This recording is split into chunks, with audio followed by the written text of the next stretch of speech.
This is All India Radio, the news read by Abhishek Mukhopadhyay. Nationalist Congress Party NCP leader Ajit Pawar today resigned as Maharashtra Deputy Chief Minister, Power Minister and Finance Minister over corruption charges against him. It was alleged that during the tenure of Mr. Ajit Pawar, the nephew of NCP Chief Sharad Pawar, as the Irrigation Minister of Maharashtra, there had been irregularities in awarding contracts for irrigation projects. Mr. Pawar said that he has resigned because nobody should think that he influenced the investigation being on the post. He further said that he will go before the people to present his case and prove his innocence.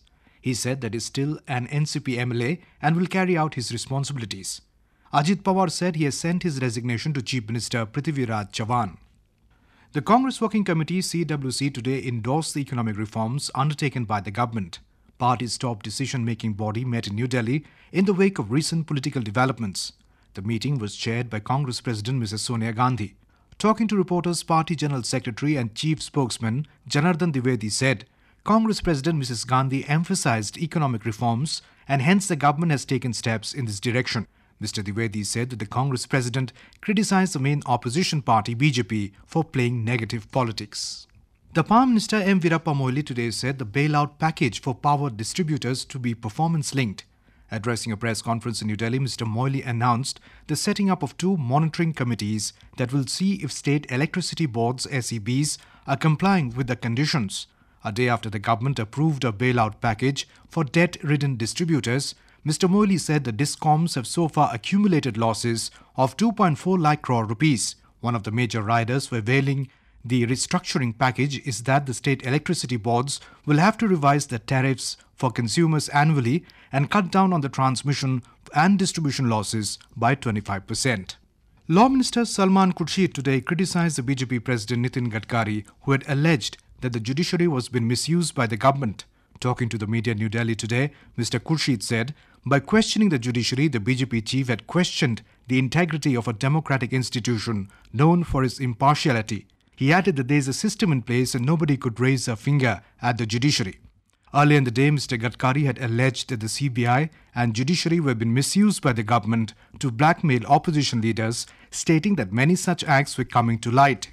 Railway Minister C.P. Joshi today said that the rail projects announced for West Bengal by the UPA government will be implemented in a time-bound manner.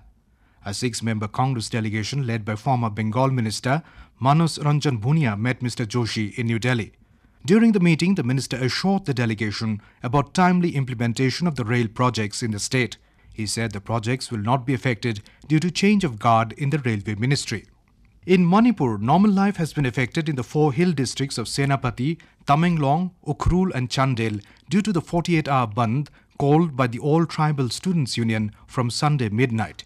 Educational institutions, business establishments, including shops and markets, remain closed during the Bandh in the hill districts.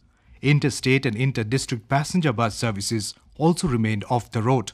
However, there is no report of any untoward incident so far. The Bandh was called by the student body pressing its demand to issue Teachers' Eligibility Test (TET) forms at Hill District's headquarters. The student body is also demanding that examination centres of the TET be set up at the Hill District's headquarters. The Sensex at the Bombay Stock Exchange gained a marginal 21 points to close at 18,694. The Nifty at the National Stock Exchange rose 4 points to 5,674.